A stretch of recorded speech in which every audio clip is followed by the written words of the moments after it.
Bibigo. Siguro baka for afam. O hindi no. Hello. Salamat sa pag-follow mo. You're welcome. May bayad yan. Hindi naman ng live ko ha. Hindi nyo alam guys. Ngayon ko lang to sasabihin sa live ko. Nag-attendance talaga ako lagi tuwing nag-live ako. Para alam ko kung sino yung mga active sa ano ko. Char.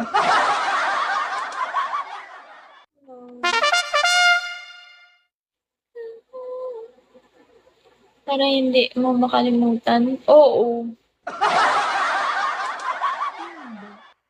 So, kayo naman, ang bilis niyo mauto.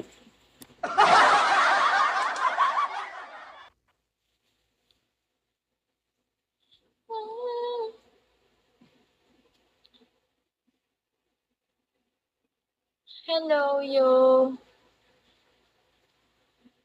Sige na, mag-attendance na kayo, guys.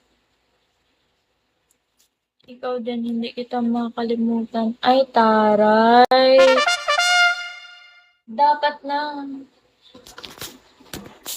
Next live ko sana naman, guys. Hello, you. How are you? Sabi ko nga, hindi ko maintindihan yung language.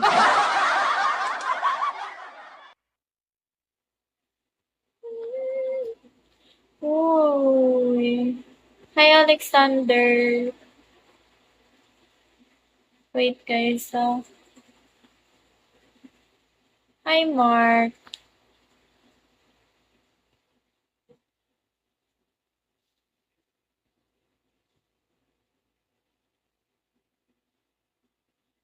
Wala ba kayong pasok tomorrow, everyone, at nagpupuyat kayo sa Biko?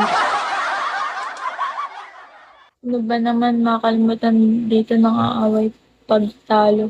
Hoy, hindi ako ganun Hindi kayo. Thank you for the follow, Mark. Puyat duty now. Okay. Take care.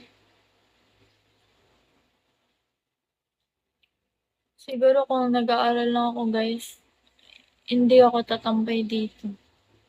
Kasi lagi akong natutulog ng maaga. Welcome you from my bottom of my heart. Ay, Tara.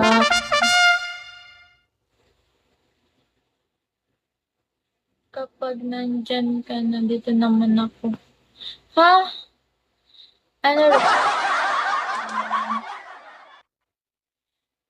Ano, Coco Pogi?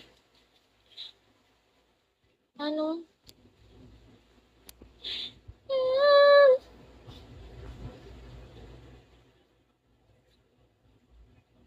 Nandito naman ako sa'yo. Thank you. Thank you, guys. Thank you. Alam ko naman everyone kung sino yung mga viewers ko dyan. And lagi nakasubaybay sa live ko. Thank you everyone. Kasi nandyan ka. Thank you, Renato. Thank you so much.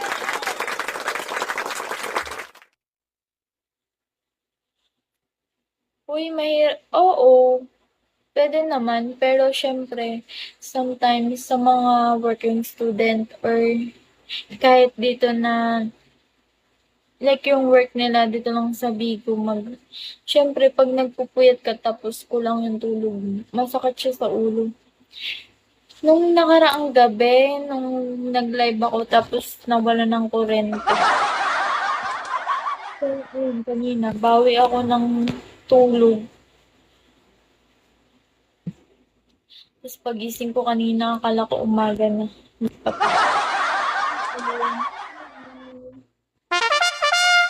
Today.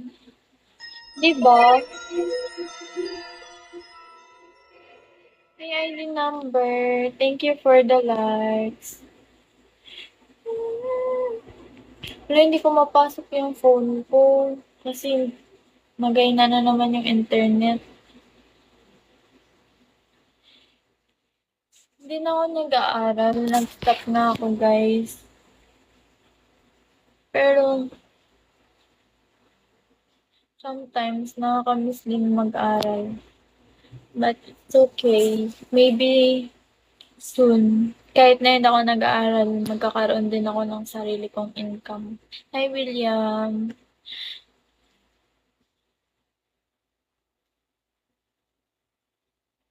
Hi, RR. Shall we? Hi, baby Ann. Hello. Sige lang daan sa live ko.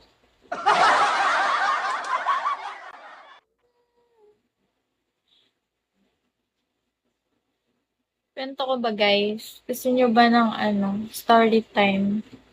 Kung ayaw nyo, it's okay. Thank you for the like. Thank you. Ganto kasi yung context, guys.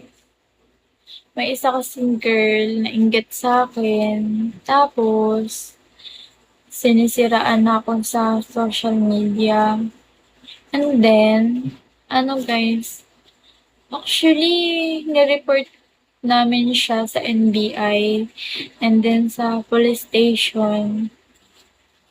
Tapos, kasi guys, kapag ganong issue, mahirap nila pansinin.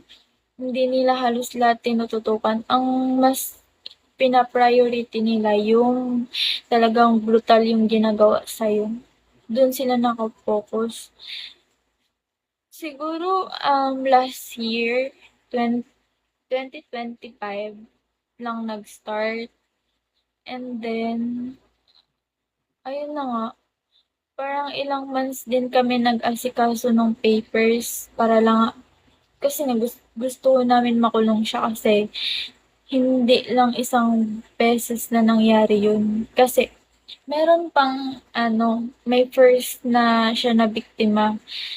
Actually, gusto rin siya ipakulong nun pero kinausap ata siya ng parents nun na wag na lang daw ituloy. Siguro naawa din sila kaya hindi nila tinuloy. Kaya this time, parang kami yung second na biktima niya na i-post sa social media, ipahiya na ganito, ganyan. Ginagawaan niya ng caption na kung ano-ano. And then, ayun na nga, nakapag-isip kami na sabi ko, hindi ko kaya to kasi grabe yung stress, guys. Ilang gabi ako umiiyak, hindi ako makatulog ng maayos. As in, may time na parang sabi ko na, parang kasalanan ko kung bakit nangyayari yun. Pero, thankful ako kay God kasi hindi ako yung kinarma ngayon, kundi siya. Kaya, ang hirap ng ganun guys. Kaya, hopefully, magtuloy-tuloy talaga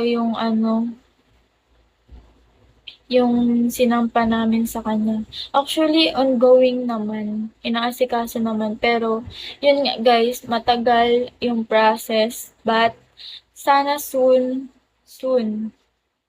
mabigyan din ng kasagutan. Kasi dito sa atin guys, sa Pilipinas, di ba nga, ang pangit ng patakaran dito sa atin guys.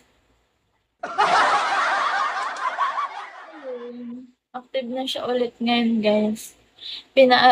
Nakapag-desisyon din yung parents niya nung time na yun na iparehab mo na siya. Kasi tawag namin sa kanya guys, baliw. Parang naapektuhan din ba siya. Tapos ayun, active na siya ulit. Nag-story-story